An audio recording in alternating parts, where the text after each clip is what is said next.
high fidelity. It's great. Sex. That's sensitive. Fantastic. Perfect life.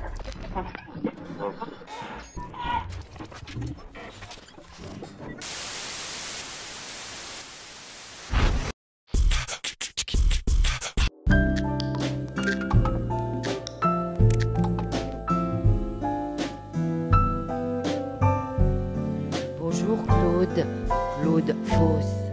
Bonjour. Bonjour Marine Chauzy. Bonjour. Du Melchior. Et Claude qui est la grande lectrice devant l'Éternel qu'on écoute à Bergerac depuis très longtemps. Moi, ça me fait remonter à l'époque de Colline avec un seul L et des soupes aux livres. Mais ce soir, on est à la médiathèque de Bergerac parce qu'il y a une opération autour d'un texte, de plusieurs textes qui ont été faits à l'alimentation générale. Et vous allez un tout petit peu nous parler de l'origine de ces petits livres qui sont sur la table devant moi. Pour commencer, Marine, quelques petits mots sur l'alimentation générale et les femmes du SIDEF, les femmes du quartier.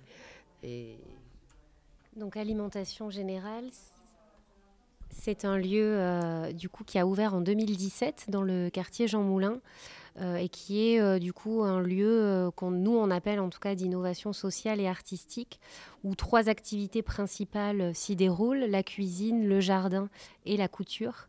Et à partir de ces trois activités, on essaie en tout cas de développer des projets co-construits avec les habitants et les artistes. Et puis, il y a quelques associations aussi qui investissent le lieu, et notamment le SIDEF, le lundi après-midi, où c'est vraiment leur temps à elles, ces femmes, qui viennent investir du coup le lieu.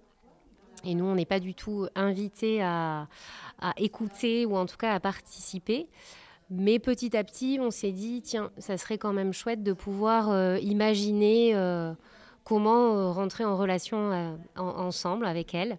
Et donc, maintenant, ça remonte, ça doit faire en 4-5 ans. Du coup, Henri Devier, donc le fondateur de la Gare mondiale, est parti à leur rencontre autour d'une question qui était quelles étaient en tout cas la somme des habitations dans lesquelles elles avaient vécu depuis leur enfance. Et petit à petit, ce projet-là a pris forme. On ne s'attendait pas du tout à du coup éditer un livre avec langage pluriel avec Claude, mais au bout de 5 ans, ça a donné naissance à ce livre. Un des tout premiers textes, il y est question d'une robe de mariée. La première femme, une des premières femmes qui si j'ai bien lu, hein, elle vient avec sa robe de mariée et elle est tellement heureuse de se mettre en scène sur la table avec les couturières autour d'elle. Et ça m'a fait penser au truc d'Henri Devier avec ce mariage qui mettait en scène bizarrement. Ça avait quelque chose à voir ? Oui, ça avait quelque chose à voir. Effectivement, c'était ce mariage un peu contre nature, comme il appelait, avec Natacha Sansoz, qui était une artiste plasticienne et qui est venue travailler avec les habitantes à Alimentation Générale. Et une d'entre elles est venue avec sa robe de mariée, qui a investi après beaucoup le lieu, et dont un de ses textes fait partie de l'ouvrage, où elle parle du lieu, elle fait parler le lieu. Donc, Christelle de Conti a écrit ce texte-là, et c'est elle qui était... Voilà, oui, tout à fait. Voilà. Vraiment sur l'introduction. Après, chaque texte est vraiment très personnel et appartient à chacune d'entre elles de ce groupe de femmes. Et alors, Claude, quel est ton rôle dans cette histoire ? Alors au tout début, c'est un rôle d'éditrice parce que Langage Pluriel a monté sa maison d'édition il y a un peu plus d'1 an maintenant, en 2023. Et donc j'ai été sollicitée à titre d'éditrice. On a eu une première réunion avec l'équipe, avec les femmes. qu'est-ce que de ces textes-là, qu'est-ce qui pouvait faire que ça devienne un livre qui puisse aussi parler à plein de gens et pas uniquement le groupe de femmes qui avaient travaillé. Voilà, donc on a travaillé là-dessus. Il y a aussi tous les dessins de François Desmoulins qui a fait tout un travail aussi graphique et qui sont à l'intérieur, pas tous, mais une bonne partie qui sont à l'intérieur du livre aussi. Et l'idée, c'était effectivement que chacun puisse se sentir, ou chacune puisse se sentir touchée quelque part dans ce qui est raconté. Et en fait, on se rend bien compte que chacun des textes peut faire écho à une ou plusieurs femmes quelque part. Voilà. C'est ça un livre, en fait. L'idée aussi du livre, c'est que ça demeure, ça reste, ça dure dans le temps, ça se transmet, ça se partage. Et après, le langage pluriel a vraiment aussi comme credo que pour chaque livre publié, il y a une forme artistique orale. Donc j'ai aussi parlé de ça. Et l'idée est venue qu'effectivement, il y a une proposition qui soit faite au groupe de femmes pour que celles qui voulaient puissent être lectrices et faire ce travail-là. Et je les ai accompagnées dans ce travail de lecture. Et dans l'écriture? Non. Là, l'écriture, c'est vraiment Henri Devier et la Guerre mondiale qui ont fait tout ce travail-là. Donc moi, je suis arrivée après. D'accord. C'est-à-dire qu'elles racontaient leur habité. Et ensuite, vous travaillez les textes à partir de leurs récits. Il y a eu plusieurs temps. Il y a eu des temps collectifs et ensuite des temps individuels où chaque femme, Henri a rencontré chaque femme de manière individuelle et leur a du coup partagé un moment de leur vie. Et donc Henri en a écrit un texte à la première personne avec elles, qu'elles ont validé, approuvé. Et puis ce moment-là a donné à plusieurs temps, notamment la réalisation du coup d'émissions de radio où elles ont pu aussi lire leurs textes. Des comédiennes aussi professionnelles dont Claude faisait partie ont lu aussi leurs textes dans le cadre du festival Trafic. Et c'est à partir de ces moments assez forts pour elles où elles se sont dit tiens, ces moments-là peuvent résonner aussi pour d'autres personnes. Et elles sont revenues nous voir en nous disant mais pourquoi on n'en ferait pas un livre ? Et donc c'est comme ça, comme disait Claude, que François est arrivé.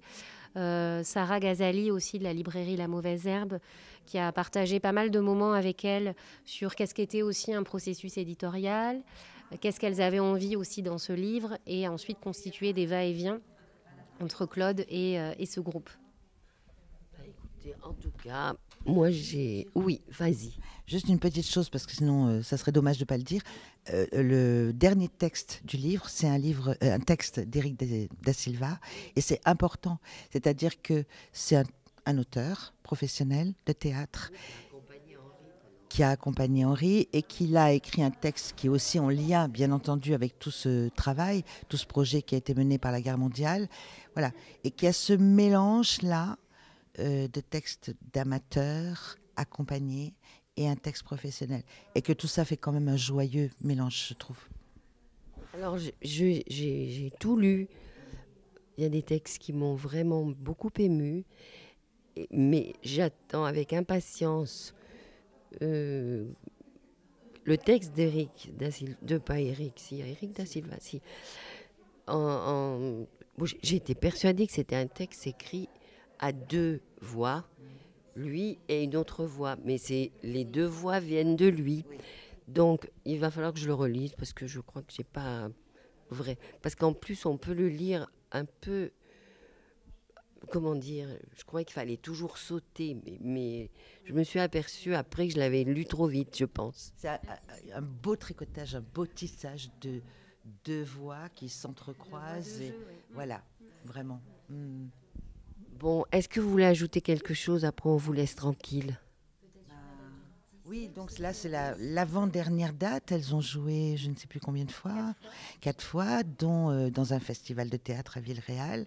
Et que la prochaine et dernière date, c'est le 19 octobre, à Ligueux, dans un lieu concret, Langage Pluriel, qui est un café, librairie, cantine littéraire. On y tient, dans lequel il va y avoir pas mal de choses. Et... chez Simone, exactement, parce qu'on est à l'angle de la rue Simone Veil et de la rue des Arts, là, sur la place du village. Et on démarre avec ce groupe et j'en suis très contente. On espère que ça va marcher, que ça attirera beaucoup de monde et merci beaucoup. D'être venu ce soir. On voulait aussi remercier la médiathèque du coup de Bergerac et toute l'équipe pour son accueil et du coup cette collaboration. On est content parce que c'est la 5e lecture. Donc pour revenir un tout petit peu au début du projet, c'est une aventure qui a commencé il y a 5 ans maintenant au sein d'Alimentation Générale, donc qui est un lieu situé dans le quartier Jean Moulin. Un lieu ouvert aux habitants du quartier, mais pas uniquement, où on essaie de fabriquer des choses avec les habitants du quartier et les artistes, avec plusieurs activités, la cuisine, la couture et le jardin, et notamment le groupe de femmes accompagné par le CIDEF du lundi après-midi. Et donc ce groupe est arrivé, je pense, dès le début, en 2017. C'était vraiment un temps uniquement consacré à elles. Nous, on n'y allait absolument pas. On restait en tout cas dans nos bureaux et puis petit à petit on s'est dit ça serait quand même chouette de mettre en place en tout cas une relation, un échange. Et donc Henri Devier, le fondateur de la Gare Mondiale, est parti à leur rencontre plutôt sur la thématique d'habiter et leur a demandé combien d'habitations elles avaient vécu depuis leur enfance. Et donc on s'est aperçu que ce groupe-là, il n'y en avait aucune qui venait de Bergerac, et elles venaient toutes d'ailleurs. Et puis au fur et à mesure de ces échanges, il y a eu des rendez-vous individuels avec chacune d'entre elles, et elles ont partagé un moment de leur vie important pour elles. Et Henri a retranscrit du coup à la première personne les textes qu'elles ont du coup validés et collaboré sur cette écriture-là. Tout ça donc vraiment très étalé dans le temps. Et puis il y a eu 2 lectures de 4 comédiennes professionnelles, dont Claude faisait partie, qui étaient dans le cadre du festival Trafic à la Gare Mondiale, où elles étaient présentes en tant que public, et se sont rendues compte aussi de la force que ces textes avaient et pouvaient résonner aussi sur, en tout cas, un plus large public. Et elles nous ont, la semaine d'après, nous sont revenus nous voir en nous disant mais pourquoi on n'en ferait pas un livre finalement de ces textes. Et donc on a demandé à François Desmoulins, qui est illustrateur, d'illustrer du coup chaque texte. Et puis Sarah Ghazali de la librairie La Mauvaise Herbe, qui est venue de temps en temps le lundi après-midi leur expliquer ce qu'était un processus éditorial, une maison d'édition, et qu'est-ce qu'elles avaient envie en tout cas de travailler pour que ce livre arrive à être édité. Et puis Claude est arrivée, donc au départ lectrice et puis après éditrice. Et donc on a pu éditer le livre en février. Et voilà, là on est passé à un autre moment, en tout cas plutôt de lecture avec 6 d'entre elles. Je vais laisser du coup Claude poursuivre. Oui, je vais revenir un peu au livre. Ce qu'on disait tout à l'heure, c'est-à-dire que ça permet de garder une trace. Et en plus de ça, cette trace-là, elle est vraiment partageable, elle dure dans le temps. D'autres peuvent s'en emparer. Et après, dans la maison d'édition qu'on a créée, on a décidé que pour chaque livre, il y aurait une forme artistique vivante. Parce que l'idée, c'est de faire entendre, de donner envie comme ça, faire entendre l'écriture, la musique des auteurs, et que c'est ce partage-là.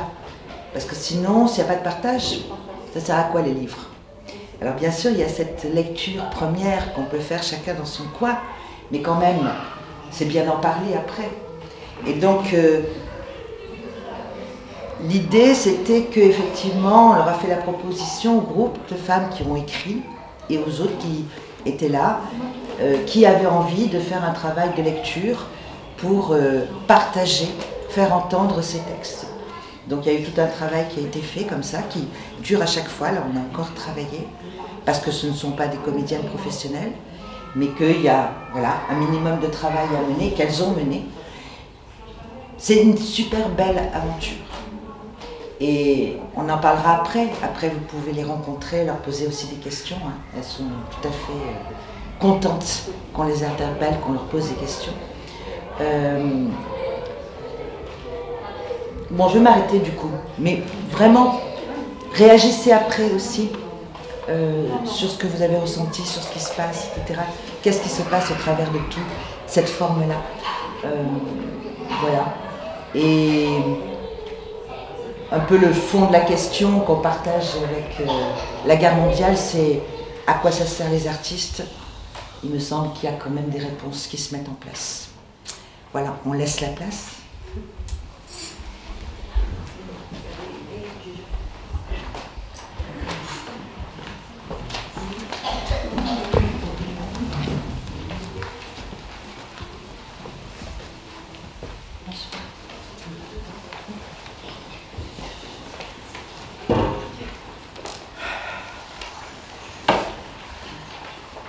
Je vais mieux que le monde.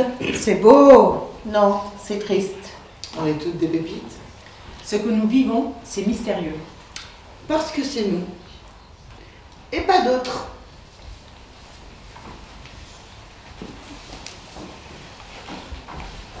Quand j'étais petite, je me souviens de ma modeste maison.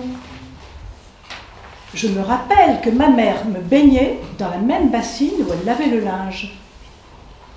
Aussi, je me souviens, derrière la maison, il y avait un étendoir à linge avec un poteau qui soutenait le fil. J'aimais ça. J'y voyais le linge qui flottait dans le vent et le soleil. Après que ma mère ait fini son affaire, elle travaillait avec sa machine à coudre pour faire nos vêtements. Je me rappelle aussi, tous les matins, on allait ramasser des légumes dans notre jardin.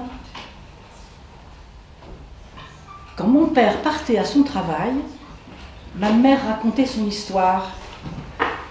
L'endroit où elle était née, une grande maison en pierre avec 2 cheminées. Tout autour de la maison, il y avait une vaste forêt.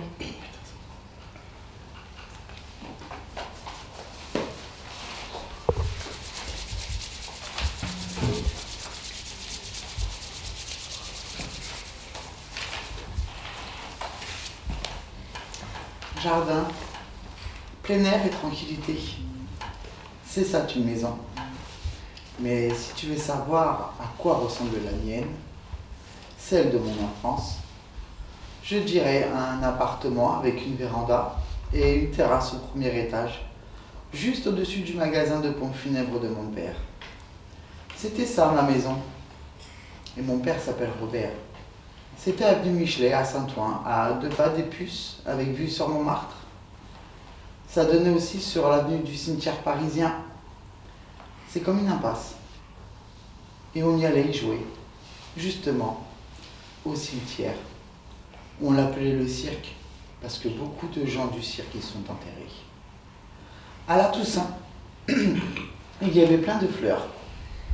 J'y ai croisé Lynn Renaud et Patrick Timsit. Le gardien s'appelait Gilbert Dupont. On jouait beaucoup avec ses enfants. Tout ça respirait le bonheur. Il y a qu'un truc qu'on ne pouvait pas faire. C'était courir dans le couloir. Comme la maison était au-dessus du magasin mortuaire. Quand on courait, ça la foutait mal vis-à-vis des morts. Ou plutôt de ceux qui avaient perdu un proche. On l'a appelé le couloir de la mort. On y chuchotait et on marchait à pas discret, sauf quand on oubliait.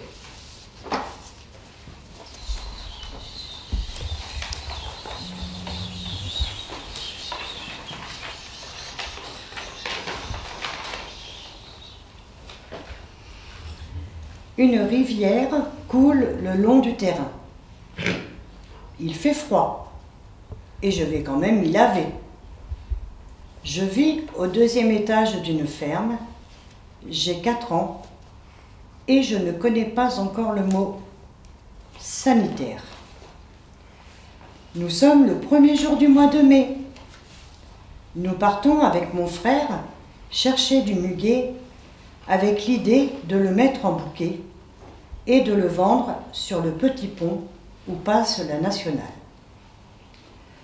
Mon frère m'aide à franchir la clôture car nous avons repéré un endroit où il y a du muguet à profusion. Nous cueillons tout ce qu'il est possible de cueillir. quand soudain, nous entendons des cris. C'est le garde champêtre qui vient de nous repérer. Nous prenons la fuite et malgré la peur, nous conservons notre précieux butin. Au moment de passer le fil de fer barbelé, je suis retenue par le poignet, prisonnière de la griffe d'acier. Je réussis à me dégager. Le sang coule. Mais nous échappons à notre poursuivant. Je ne vous raconte pas la suite en rentrant à la maison. Cela n'a plus d'importance. Ce qui est important, c'est le souvenir d'une très belle journée passée avec mon frère.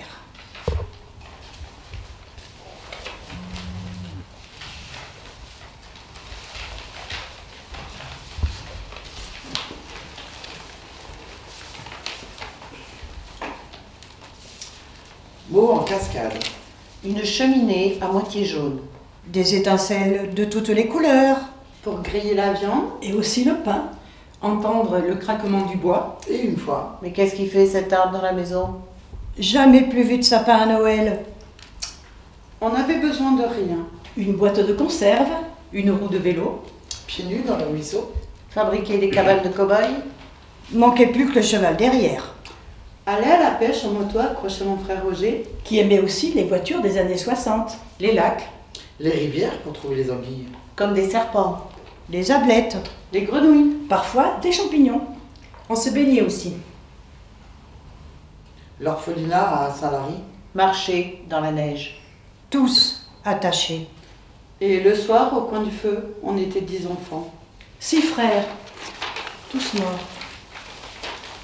3 sœurs. Marie-Christine. Josiane et Catherine. Les canards. Les vaches. Et la pompe à eau pour arroser le jardin énorme à Saint-Denis-de-Pile. Pas loin de Coutras et de Guîtres. Une peine lors de la vente. D'un côté les Overtenos et du mien les Ravanec. C'était violent à cause de l'alcool et de la drogue. Maurice. Hubert. Monique.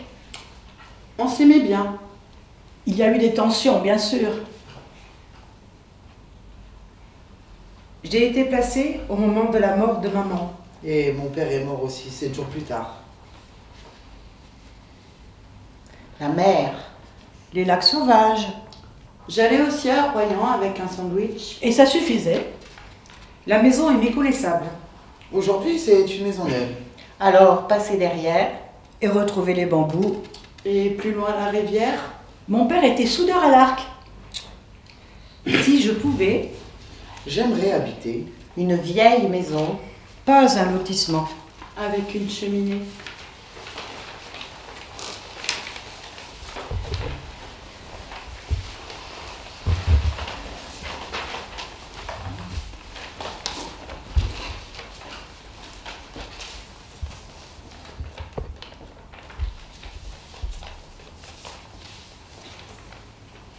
bruit du fer. Tonnerre des claquetis métalliques. Ça roule.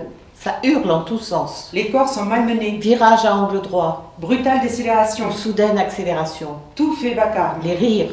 Et les crises aussi. C'est du grand guignol à peu de frais. Sorcière d'un soir. Araignée suspendue à son fil. Ou silhouette surgissant de la pénombre. Sous un drap blanc. Car il lui faut bien un fantôme. À ce train de fête foraine. C'est plus tard Que j'ai fait le lien entre cet après-midi de décembre et certaines paroles entendues. Était-ce donc cela, Train fantôme, dont mon père parlait quelquefois à d'anciens compagnons, ou voisin de passage en fin de soirée. juste au moment où nous Les enfants. allions nous coucher? J'ai découvert ultérieurement ce qui se cachait derrière cette drôle d'expression. Mon père avait fui l'Espagne franquiste, Passer la frontière, avait été arrêté, puis conduit dans un des camps mis en place par le Front populaire. celui de Gurs, dans les Pyrénées-Atlantiques. Plus tard, ce fut le camp du Vernet où il fut interné comme résistant, Et embarqué dans un train, à destination de Dachau. à destination de Dachau. De ce train, il réussit à s'enfuir à Sorgue. L'histoire donnera à ce périple le nom de train fantôme, Train fantôme. car il apparaissait Et disparaissait. au gré des bombardements. Il a mis plus de 2 mois pour atteindre sa destination. Mon père, rescapé de la Seconde Guerre mondiale, a rencontré ma mère. Dans un radio-crochet. Il avait 30 ans Elle 17. Ils se sont mariés. et ont eu 4 enfants. Je suis la dernière. Nous habitions tous une petite maison dans un lotissement. Les REP, où étaient mélangés Algériens et Espagnols. Quand nous sortions en groupe, Pour aller au centre de Vesoul, on nous appelait les reptiliens.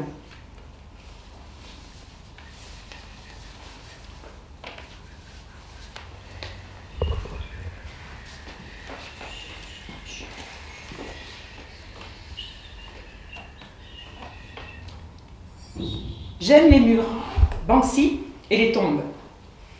Enfant, je ne comprenais pas pourquoi on appelait ce jeu les os laids. Bien sûr, ça ressemblait à des os échappés d'un squelette, mais je trouvais ça beau et agréable à manipuler. Surtout ce contact avec mes mains, chaque fragment de vertèbre bien calé entre mes doigts. J'aimais aussi l'adresse qu'il fallait déployer. J'ai compris bien plus tard ma méprise, lorsque j'ai découvert la véritable orthographe de ce jeu, qui signifiait « fait de petits os ». Aujourd'hui, je porte des bagues et des colliers à tête de mort. J'ai commencé à vivre sous la terre, petite fille, découvrant un monde étrange, celui des catacombes.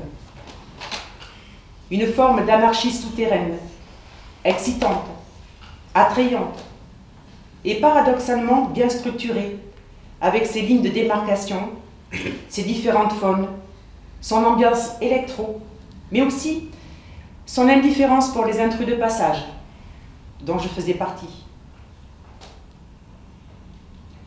L'os est le premier instrument à vent, et la tombe, une maison réduite à sa plus simple expression. Il n'y a qu'une porte d'entrée, pas de bail, juste une épitaphe pour l'éternité. J'aime tout ce qui s'écrit, à même la pierre, les graphes, et aussi cette faucheuse dessinée par Banksy, avec sa tête en forme de smiley, arborant un large sourire. Car j'aime la vie, celle qu'il a peinte sur le mur frontière de Palestine, avec cette petite fille suspendue à son ballon rouge, prête à passer de l'autre côté et défiant ainsi toutes les lois de la gravité.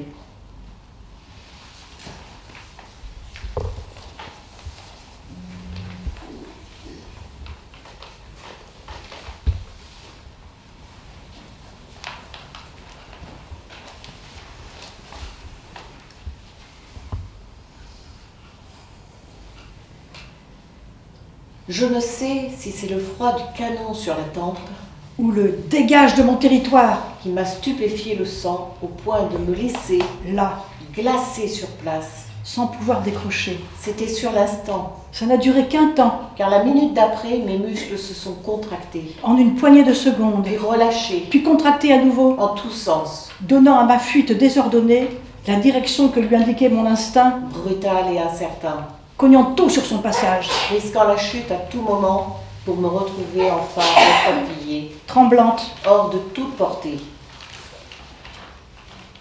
Je ne sais pas si c'est à partir de ce moment-là que tout s'est disloqué, corps et âme abandonnés.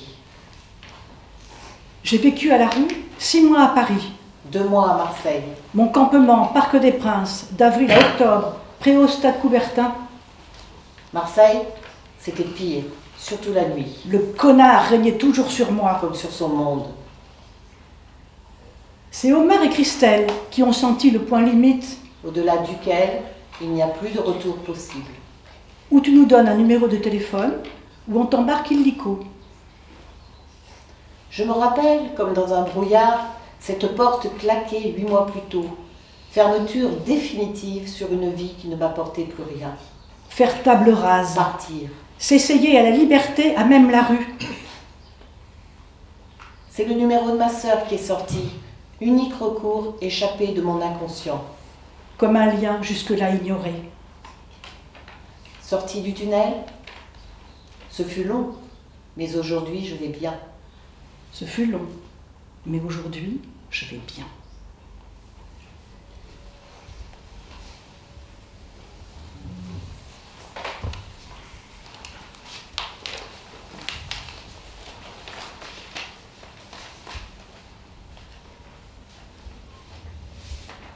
Conte-moi, muse, l'homme aux 1000 tours, qui ira longtemps sans répit après avoir pillé la citadelle de Troie.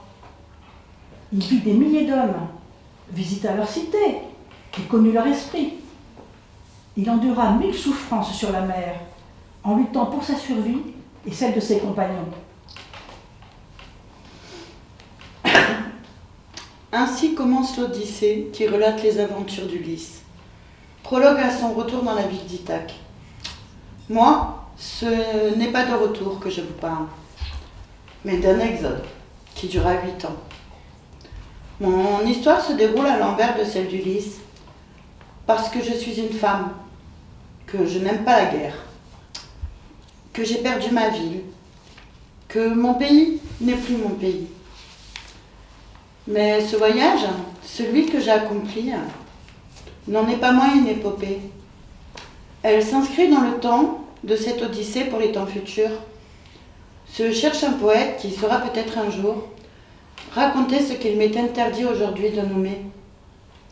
De ce périple, vous ne saurez rien, ni des villes traversées, ni de la peur qui m'accompagne, ni des petits bonheurs arrachés à l'adversité.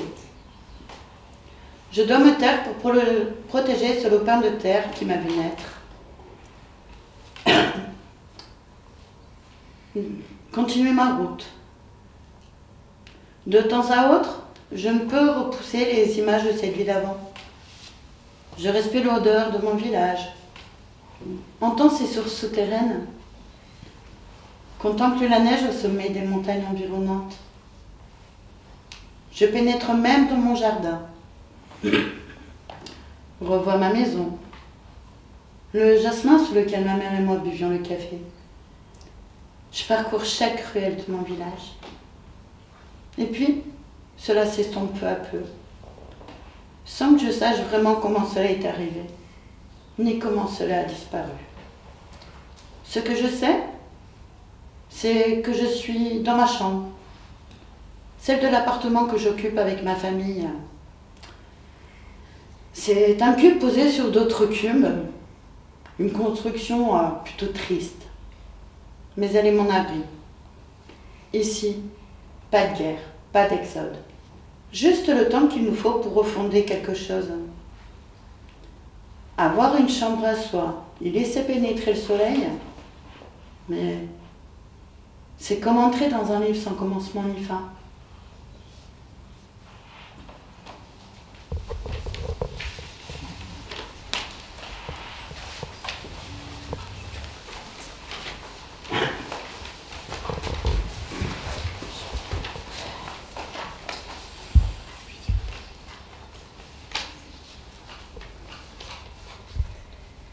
Mon habitat idéal ressemble à une oasis de paix entourée d'arbres. Un cocon pour mes vieux jours, ou mon avenir. Une petite maison à la campagne. Tu es bienvenue chez moi. Quand tu viendras, on pourra discuter. Parce que le plus important, c'est de rêver.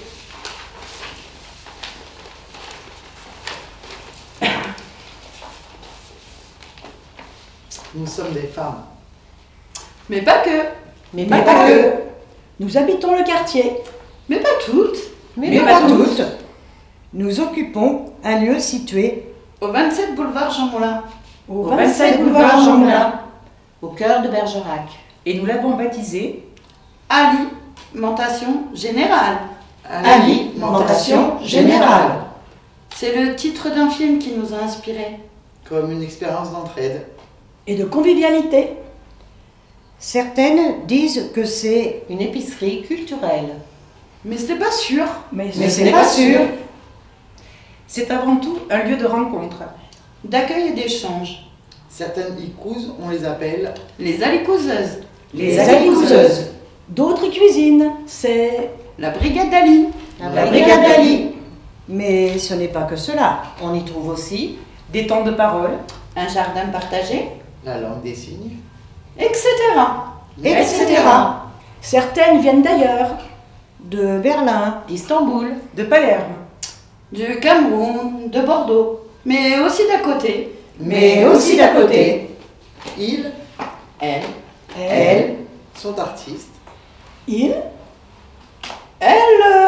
Elle, habitent d'autres lieux et viennent partager d'autres expériences. et nous. et nous, Nous sommes impatientes de vous rencontrer, d'accueillir vos envies, Pour réinventer ce lieu en permanence.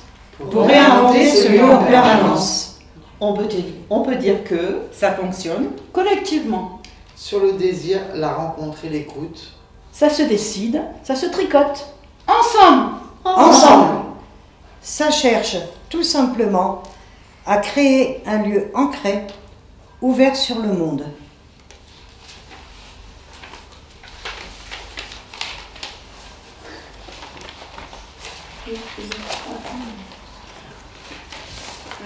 Vous venez d'écouter les textes extraits du livre de Carmen Professeur, Femme du Vortex, Françoise de Lisieux, Sylvette, Femme de courage,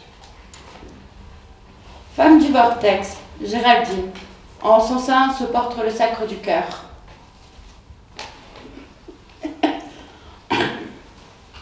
Cyrilla, elle est latine, d'Argentine, c'est un peu notre Pocahontas. Marie-Christine, la fratrie et sa patrie. Femme du Vortex, Sandra, l'épistrophe. Femme du Vortex, elle est syrienne, c'est notre amie. Elle s'appelle Fatima. Venue d'un autre continent, elle a posé ses valises en nous. Partie du Cameroun pour s'installer à Bergerac, elle s'appelait Marie-Madeleine.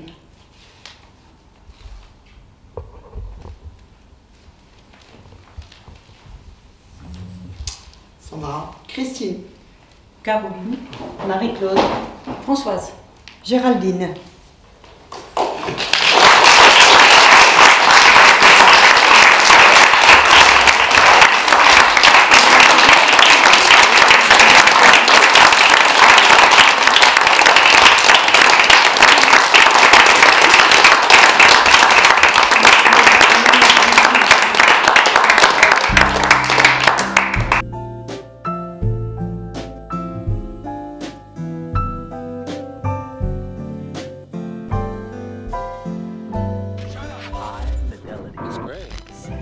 That's sensitive. Fantastic. Perfect life.